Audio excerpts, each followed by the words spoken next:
Love him or hate him, Donald Trump negotiates in ways that break every rule you were taught. He doesn't seek balance, he seeks advantage. Is it reckless ego, or a calculated strategy refined over decades? This scene challenges the myth that Trump improvises. From real estate to politics, his moves follow patterns, exaggerate strength, frame every deal as a win-lose battle, and dominate the narrative before talks even begin. The Trump method isn't about compromise. It's about leverage, perception, and forcing opponents to react. Understanding this question is the key to everything that follows. Trump doesn't negotiate by asking what's fair, he asks who holds power. In his worldview, fairness is a story told after the deal is won. Power is leverage, options, and the ability to walk away loudly.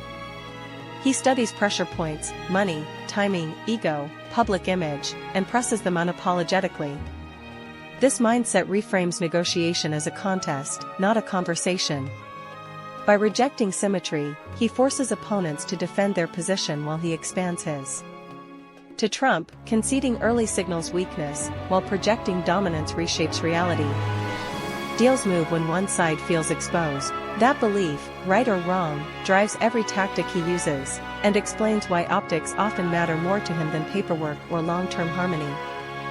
Trump's opening move is almost always extreme, and that's not an accident. By anchoring negotiations at the far edge, he shifts the entire battlefield in his favor. What once seemed unreasonable slowly becomes the new middle. Opponents spend their energy reacting, explaining, defending, instead of setting terms. Extreme demands create confusion, urgency, and fear of loss. They also reveal how much resistance exists, giving him information before concessions begin. For Trump, moderation comes later, if at all. Starting big reframes compromise as generosity. When he finally moves, it feels like progress, even if the final deal still favors him. Before any agreement is signed, Trump seeks dominance. He establishes hierarchy early, through tone, setting, and public posture, so the other side feels behind before talks begin. Meetings happen on his terms, deadlines are imposed by him, and pressure is applied unevenly. Dominance isn't shouting, it's controlling tempo and framing. By projecting certainty and inevitability, he narrows the opponent's choices until compliance feels practical. This approach turns negotiation into psychological positioning. Once dominance is established, concessions flow more easily, because resistance feels costly. For Trump, agreement is the byproduct. Control is the objective. When the balance tilts his way, the deal often signs itself. Unpredictability is one of Trump's sharpest tools. By refusing to follow consistent patterns, he keeps opponents off balance and anxious. When people can't predict your next move, they negotiate defensively. Trump shifts positions, changes tone, escalates suddenly, then goes quiet. This instability forces others to overthink and reveal their limits. It also weakens long-term strategies built against him. Critics call it chaos, but strategically, uncertainty creates leverage. Negotiators crave stability, Trump weaponizes its absence. When no one knows whether he'll walk away, attack publicly, or reverse course, every option feels risky, except giving him what he wants. Trump doesn't avoid conflict, he manufactures it.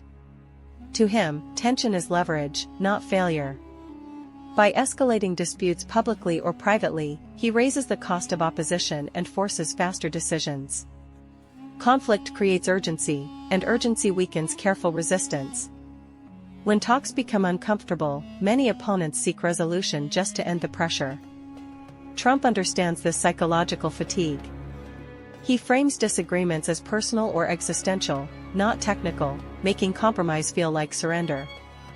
This tactic also rallies his base, adding external pressure to negotiations. While risky, conflict reshapes the environment in his favor. In the Trump method, peace comes later. First, the heat must rise. Trump treats the media as part of the negotiating table. Every headline, interview, and post becomes pressure applied to the other side. By speaking publicly during negotiations, he reframes private talks into public spectacles. This changes incentives. Opponents must now consider reputation, markets, voters, and optics, not just terms. Trump uses praise to reward compliance and criticism to punish resistance. Media attention amplifies his leverage, turning perception into reality. Even negative coverage keeps him dominant in the narrative. When he controls the story, he controls expectations. In the Trump method, media isn't noise. It's a force multiplier that shifts power without changing a single clause.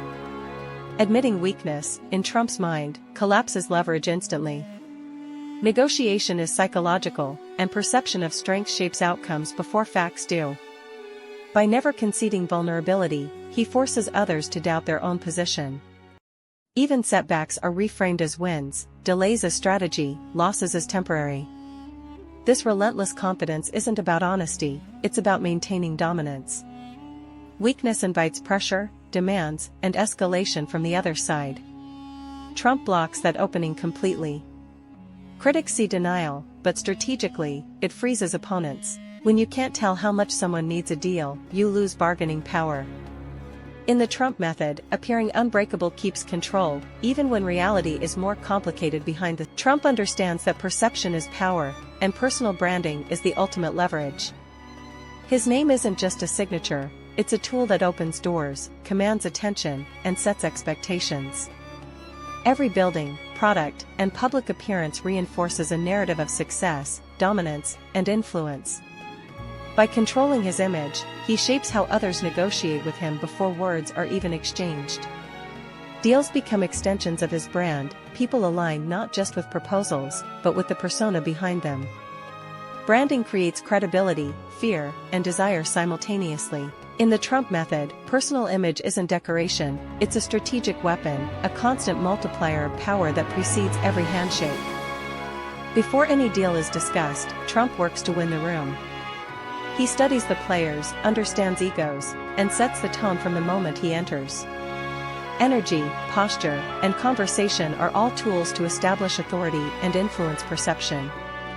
When people feel the weight of his confidence and presence, their negotiating stance shifts, often unconsciously. Allies feel motivated, skeptics second-guess themselves, and rivals hesitate. Winning the room isn't about charm, it's about control of attention, emotion, and expectation. By the time discussions begin, Trump has already framed the terms in his favor. In the Trump method, the first victory happens long before signatures hit the paper. Trump understands that fear and loyalty are powerful negotiation tools. By rewarding loyalty and signaling consequences for resistance, he shapes behavior before a deal begins.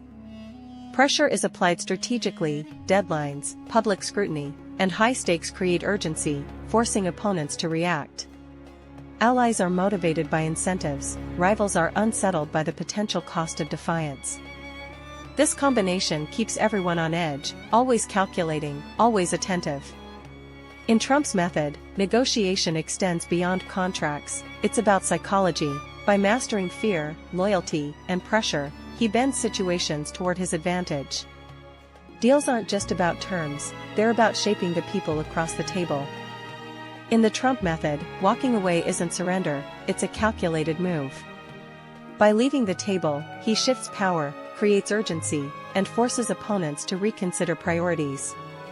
Absence generates tension, the fear of a lost opportunity often brings rivals back willing to concede more.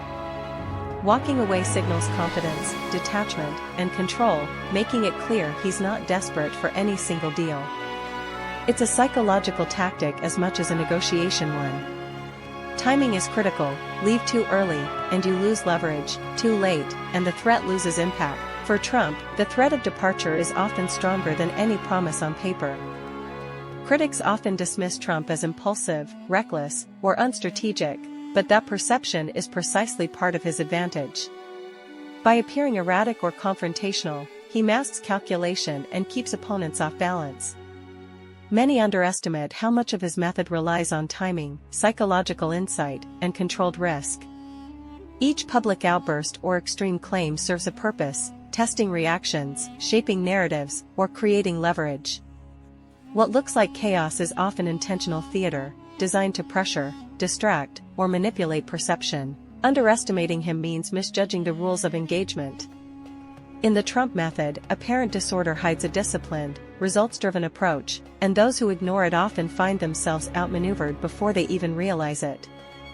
Trump's career is a study in extremes, enormous successes, high-profile failures, and moments even he couldn't control. His method has produced landmark deals, global influence, and a brand worth billions. Yet risks sometimes backfire, miscalculations are public, and blind spots emerge, legal pitfalls, overextensions, or misreading opponents. Still, even failures often reinforce his image, bold, unapologetic, and willing to take risks others avoid. Understanding the Trump method requires seeing both sides, brilliance intertwined with vulnerability. By analyzing successes, setbacks, and blind spots, we can see a system built around leverage, perception, and dominance, where even mistakes feed into the narrative of a dealmaker who plays to win. The Trump method leaves a question that divides opinion: genius or dangerous? His strategies create wins that most wouldn't attempt, bending psychology, perception, and leverage to his advantage. Yet the same tactics can escalate conflict, risk relationships, and challenge ethical norms. For some, it's masterful negotiation; for others, reckless domination. Understanding the method is crucial, whether you admire or critique it.